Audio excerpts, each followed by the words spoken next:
What is Java? Java ಅಂದ್ರೆ ಏನು? Java is A high level programming language.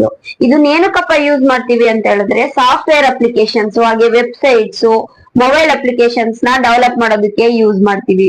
ಎಷ್ಟೋ application ಗಳಿಗೆ ಇದು ಜಾವಾ ಅಂದ್ರೆ ತುಂಬಾ ಕಂಫರ್ಟಬಲ್ ಲ್ಯಾಂಗ್ವೇಜ್. ಸೊ ಇವಾಗ ಜಾವಾನ ಹೈ ಲೆವೆಲ್ ಪ್ರೋಗ್ರಾಮಿಂಗ್ ಲ್ಯಾಂಗ್ವೇಜ್ ಅಂತ ಏನಕ್ಕೆ ಕರಿತೀವಿ ಅಂತ ಹೇಳಿದ್ರೆ, ಜಾವಾ ಈಸಿ ಟು ರೈಟ್, ಬರೆಯೋದಕ್ಕೆ ಈಸಿ ಟು ರೀಡ್, ಓದೋದಕ್ಕೆ ಈಸಿ, ಹಾಗೆ ಅಂಡರ್ಸ್ಟ್ಯಾಂಡ್ ಮಾಡ್ಕೊಳ್ಳೋದಕ್ಕೂ ತುಂಬಾನೇ ಈಸಿ ಆಗಿರುತ್ತೆ. ಸೊ ಇದು ಸಿಂಟ್ಯಾಕ್ಟಿಕಲಿ ತುಂಬಾನೇ ಈಸಿ, ಅದಕ್ಕೋಸ್ಕರನೇ ಎಲ್ರು ಇದನ್ನ ಇಷ್ಟಪಡೋದು. ಸೊ ಇನ್ನೊಂದೇನಪ್ಪಾ ಅಂತ ಹೇಳಿದ್ರೆ, ಇವಾಗ ಜಾವಾದಲ್ಲಿ ಹಾರ್ಡ್ವೇರ್ ನ ಡೈರೆಕ್ಟ್ ಆಗಿ ನಾವೇನ್ ಮ್ಯಾನೇಜ್ ಮಾಡ್ಬೇಕಾಗಿಲ್ಲ. ಯಾಕಪ್ಪ ಅಂತ ಹೇಳಿದ್ರೆ, ಇಂಟರ್ನಲಿ ಸೊ ಗಾರ್ಬೇಜ್ ಕಲೆಕ್ಟರ್ ನ ಯೂಸ್ ಮಾಡ್ಕೊಂಡು ಮೆಮೊರಿ ಮ್ಯಾನೇಜ್ ಮಾಡುತ್ತೆ. ಸೊ ಅದಕ್ಕೋಸ್ಕರನೇ ನಮಗೇನ್ ಕಷ್ಟ ಆಗಲ್ಲ. ಹಾಗೇನೆ ಇದು ಪ್ಲಾಟ್ಫಾರ್ಮ್ ಇಂಡಿಪೆಂಡೆಂಟ್ ಕೂಡ. ಯಾಕಪ್ಪ ಅಂತ ಹೇಳಿದ್ರೆ, ನಾವ್ ಒಂದ್ಸರಿ ಕೋಡ್ ಬರ್ದು ಬೇರೆ ಬೇರೆ ಪ್ಲಾಟ್ಫಾರ್ಮ್ಸ್ ಗಳಲ್ಲಿ ರನ್ ಮಾಡ್ಬೋದು.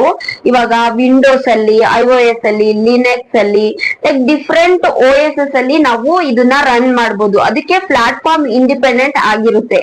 ಸೊ ಇದು ಇಂಪಾರ್ಟೆಂಟ್ ಕ್ವಶನ್ ಕೂಡ ಇಂಟರ್ವ್ಯೂ ಅಲ್ಲಿ ಕೇಳ್ತಾರೆ. ಏನಪ್ಪಾ ಅಂದ್ರೆ, Java is not completely independent, it is dependent to JVM.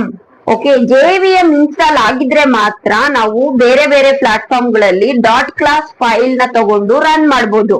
So ಇವಾಗ ಇದು ಪ್ಲಾಟ್ಫಾರ್ಮ್ ಗೆ ಇಂಡಿಪೆಂಡೆಂಟ್ ಆಗಿರುತ್ತೆ, JVM ಗೆ ಡಿಪೆಂಡೆಂಟ್ ಆಗಿರುತ್ತೆ. ಸೊ ಇವಾಗ ನಾವು ಬಿಲ್ಟ್ ಇನ್ ಲೈಬ್ರರೀಸ್ ಕೂಡ ಜಾವಾ ಫ್ರೀ ಆಗಿ ಪ್ರೊವೈಡ್ ಮಾಡುತ್ತೆ. ನಾವೇನು ಸ್ಕ್ರಾಚ್ ಇಂದ ಡೆವಲಪ್ ಮಾಡ್ಬೇಕು ಅಂತ ಏನು ಇಲ್ಲ. ಇಷ್ಟು ಪಾಯಿಂಟ್ಸ್ ಗೆ ಇದು Java is high level programming language ಅಂತ ಕರಿತೀವಿ. ವಿಡಿಯೋ ನೋಡಿದ್ದಕ್ಕಾಗಿ ಥ್ಯಾಂಕ್ ಯು ಸೋ ಮಚ್. ನಂದೊಂದೇ ಒಂದು ರಿಕ್ವೆಸ್ಟ್ ಇದೆ, ಯಾರ್ಯಾರೆಲ್ಲ ಇಂಜಿನಿಯರಿಂಗ್ ಸ್ಟೂಡೆಂಟ್ಸ್ ಈ ವಿಡಿಯೋ ನೋಡ್ತಾ ಇದ್ದೀರಾ, ಅರ್ಥ ಆಗ್ತಾ ಇದೆ, ಅವರು ಫೇವ್ರೇಟ್ ಎಮೋಜಿನ ಕಮೆಂಟ್ ಮಾಡಿ. Thank you so much.